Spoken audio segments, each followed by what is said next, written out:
السلام عليكم ورحمة الله وبركاته. الحمد لله حمدا كثيرا طيبا مباركا فيه. اللهم صل وسلم على نبينا محمد وعلى آله وصحبه وسلم تسليما كثيرا. رب اشرح لي صدري ويسر لي أمري واحلل عقدة من لساني يفقه قولي. جی سورة الفجر.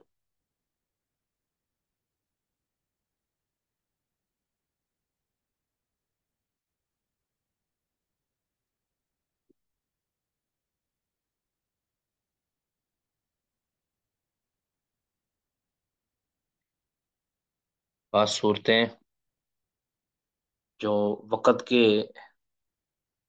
یعنی جن کا نام اوقات کے ناموں پر ہے، اس میں جس طرح سورت عصر ہے، اس طرح سورت فجر ہے، سورت اللیل ہے. تو یہ وہ صورتیں ہیں کہ جن کے نام اوقات کے ناموں پر رکھے گئے ہیں. یہ فجر کے وقت کی اہمیت کو اجاگر کرتے ہیں، یعنی کرتی ہے یہ صورت. تبھی اللہ نے اس کی قسم اٹھائی ہے. جی اس صورت جو فجر ہے، اس میں اللہ رب العزت کی عظمت اور قدرت کے احوال بیان کیے گئے ہیں. اس طرح اللہ تعالیٰ نے اپنی قدرت اور اپنی پکڑ کے ساتھ سابقہ قوموں کی ہلاکت کی، اور کس طرح اللہ رب العزت قیامت کے دن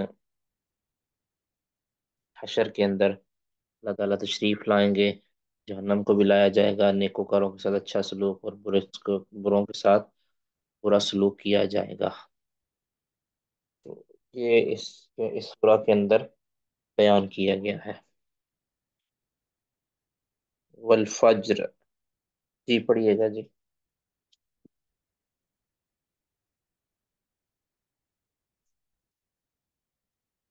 السلام علیکم۔ وعلیکم السلام ورحمۃ اللہ وبرکاتہ.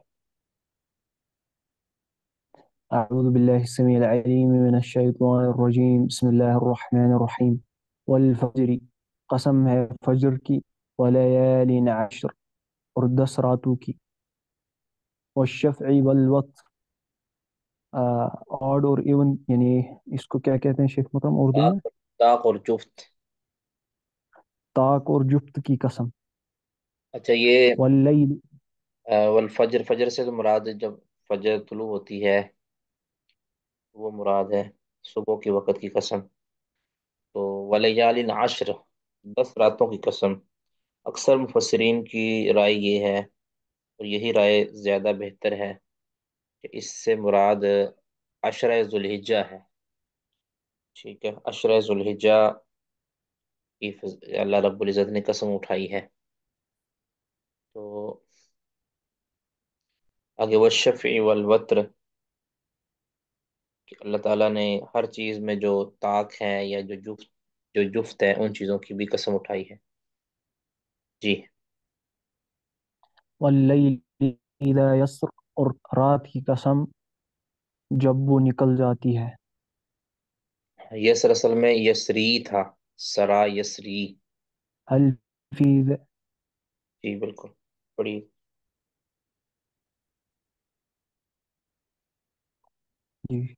هل في ذلك قسم لذي حجر، کیا کوئی سمجھ نہیں آئی. حجر یعنی اصحاب الحجر؟ نہیں، لذی حجر مطلب بھی عقل والوں کے لیے، حجر عقل کے لیے نا. تو کیا ان ساری قسموں جی، کے اندر ان میں کیا عقل والوں کے لیے کوئی قسم ہے، مطلب کہ یہ قسم ان کو کوئی فائدہ دیتی ہے؟ یہ کہہ لیں آپ، سوالیہ انداز میں پوچھا گیا ہے تعجب کرتے ہوئے، کیا ان مذکورہ چیزوں میں کوئی ایسی قسم ہے کہ جو عقل والوں کو فائدہ دے یا عقل والوں کے سمجھ میں آئے؟ ٹھیک ہے، کیونکہ ان قسموں کا مقصود آپ جانتے ہیں نا. اصل تو